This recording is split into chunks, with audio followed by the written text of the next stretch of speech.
So picture this. You just landed from a long flight. You're a little exhausted, a little disoriented, and you need to find your hotel. You pull out your phone to open Google Maps and you realize your data's not working for some reason. Then you notice your battery is already at 22%. You dig through your bag for the charger and you realize you packed the wrong one. Or maybe you packed the right one, but the outlet in your room uses a different plug. And then the hotel Wi-Fi is asking for a password that is printed on a card that is sitting on the front desk, which is on the other side of the building. None of this is a disaster, but all of it was completely avoidable.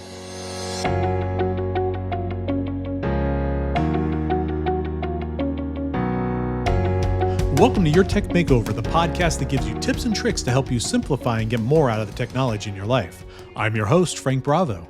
Today's topics are about travel tech preparation, specifically what you want to pack, what to download before you leave, and what settings you have to make sure you turn on or change or turn off so that your device actually works well while you're away, instead of becoming one of those more stressful things that happen when you travel. This is another one of those checklist episodes. You know, I love checklist episodes because you can listen once and come back wherever you want into the list and be able to get ready for that trip right away. It seems like I've been talking a lot about airports lately or travel, but with summer right around the corner, this stuff is super important. So let's get into it. So first talk about the physical gear, because no amount of setting changes will save you if all your devices are dead when you get to where you're going. A single most important thing you can bring on any trip is a portable battery, also called a power bank. These are small rechargeable devices that hold extra power to charge your phone, your tablet, your earbuds without needing an outlet. If you do not have one, you need to go get one right now. They range from very small and affordable to very large capacity. So for most travelers, you want to get a mid-sized power bank that has one or two ports on it so that you can charge wherever you are. Now, I did an episode a little while ago talking about airports and airplanes and traveling with these devices. You're going to want to go back and find that episode so that you understand what is too small, what is too big, and how to really use them on a plane. So next, think about your charger situation. If you're traveling domestically, you probably have everything you need, but you want to consider maybe a multi-port USB charging brick. So these are one of those things that you plug into the wall, and then you can plug one or two or three different things into it. Instead of fighting for outlets in a hotel with your travel companions, sometimes this is the best way to do it, so you can charge everything from one adapter. Ankler has one, and it's a brand that I see come up repeatedly really well, and it's widely available, but there's a lot of really solid options out there. If you're traveling internationally, you're going to want to make sure you have a universal travel adapter. Countries use different shaped outlets, and some of them even use different voltages. A universal travel adapter lets you plug all your devices into these foreign outlets without having a problem. Note that travel adapters are not all the same voltage converters, so you want to make sure that wherever you're going, you understand what kind of power you need to transfer your hotel room into your hairdryer, your appliances, your phone, whatever it might be. So you want to check those labels. Also, take a moment to look at the cables you're packing, if they're for the right devices. Now, this might sound obvious, but it's a common mistake that I actually had made this last time I traveled. If you pack USB-C cables for your phone that takes a lightning connector, or if it's the other way around, you may end up with the wrong cable. Lay everything out before you pack, plug things together to make sure that everything works the way you think it should. One more physical item worth mentioning: if you have earbuds or headphones, make sure they are charging with that necessary cable as well. Or if you need an adapter for the airplane, make sure they're in your bags. Losing a flight's worth of entertainment because your earbuds died is not the end of the world, but it's completely avoidable. So now let's talk about what you want to download before you leave, because this is the part most people skip and then they hugely regret it. One of the biggest things is online maps, or online maps for offline. Both Google Maps and Apple Maps let you do this. They let you download a map to an area that you're going to on your phone. That means the map will work even if you have no data or no Wi-Fi. Before the trip, open whatever map app you're using and download the area that you're going. If it's Google Maps, tap the profile picture and then select offline maps. Choose the region to download, and then you're all set. In Apple Maps, the process is pretty similar, where it's under your profile settings. You want to do this on Wi-Fi the night before you leave, so that you are knowing that you have maps if you're going to drive when you get there. You're also going to want to make sure you download your airline's app if you've not done already. Most airlines let you save boarding passes directly to the app or into a wallet. Even if you prefer paper boarding passes, having the app as a backup, it has saved many times people before. If you're going somewhere where English is not the primary language, make sure you download something like Google Translate before you leave. Actually, Apple iPhones have that built in now as well. It works really well offline for many languages, and there's a camera feature in a lot of them that you can point your phone at, see a text translation, and make sure that you understand exactly where you're going before you go there. Next, if you use Spotify or Netflix or some streaming services, you're going to want to download your content before you leave. I do this before I get on a plane so that I know that if the Wi-Fi in the plane is not working, I can still watch the things that I want to watch. You're going to want to look for that download icon next to the content you want to save. And again, you're going to want to do this the night before you get on your flights. And finally, if you don't have a currency converter and you're going to a place that needs to have one, you want to make sure you download one. You can also ask your voice assistant to do the conversion for you. Either of those work, but the goal is not to have to do mental math at a restaurant counter while people are waiting behind you. A quick shout out to listeners like you who help make your tech makeover possible. Your support helps keep this podcast going, and I truly appreciate it.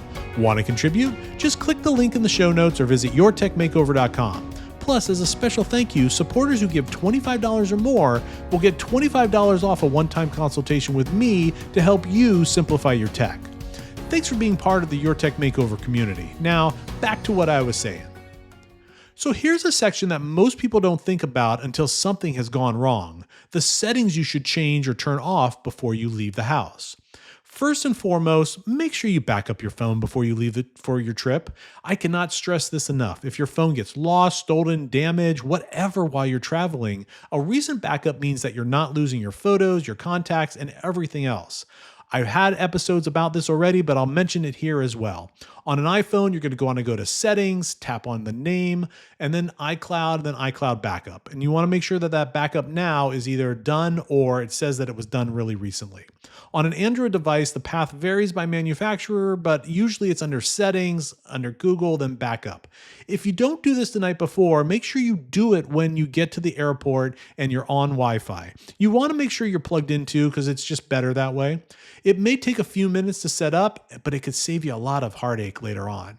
The next thing you'll want to do is check your data roaming situation. If you're staying in the United States, you can skip this step, but if you're traveling internationally, this is critical. Data roaming means that your phone connects to the network in the country you're visiting. The problem is that some international plans, you may not have roaming, or roaming charges may be very expensive. Like, I accidentally spent hundreds of dollars expensive. Contact your carrier before you leave and add an international plan if you need to travel abroad. Most carriers offer a day pass or a monthly international option so that they're way more reasonable than paying this extra expensive. Another option might be getting a different SIM card or an eSIM, which is a digital SIM card that goes right into your phone.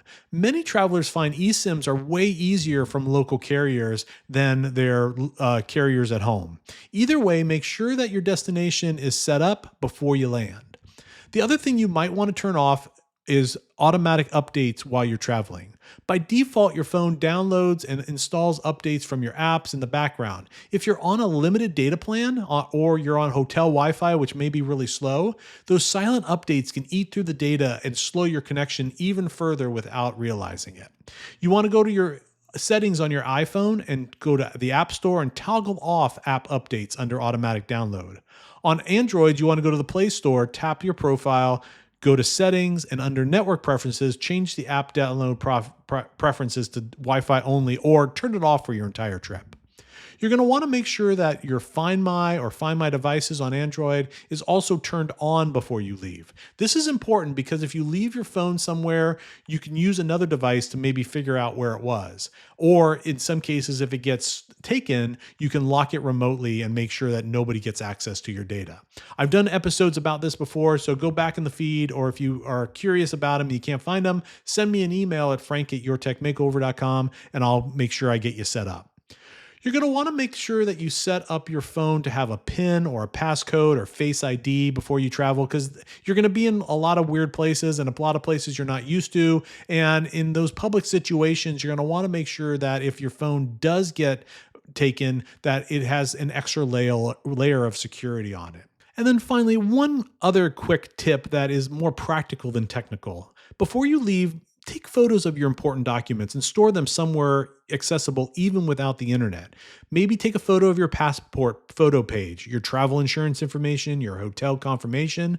This way you can make sure that it's saved in your library on your phone or maybe in a notes app, or even if you don't have cloud storage available.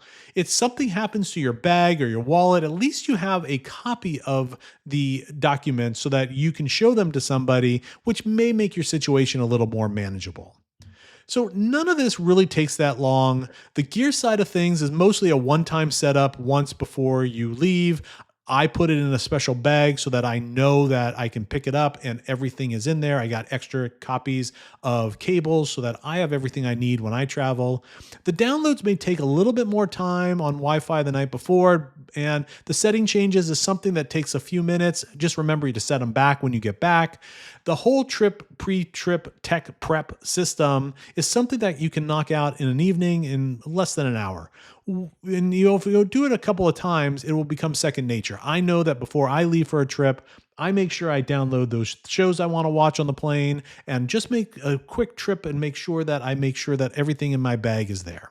The bigger shift is remembering the things about your devices before you leave. Sometimes you may think about your clothes or your toiletries, but you don't think about your phone or your digital life. A little preparation goes a long way towards making sure your tech is working for you on the trip instead of working against you. So what's one thing from today's episode that you never thought about before a trip? I'd love to hear from you. Let me know. And as always, if you have ideas for topics you'd like me to cover, please feel free to email me at frank@yourtechmakeover.com. That's it for now. Thanks for listening to Your Tech Makeover. If you haven't already, don't forget to subscribe to this podcast so that you don't miss an episode. And if you're on Substack, make sure you subscribe there to the newsletter so that you're alerted when new content is posted. That is free, so go ahead over to Substack and do that right now.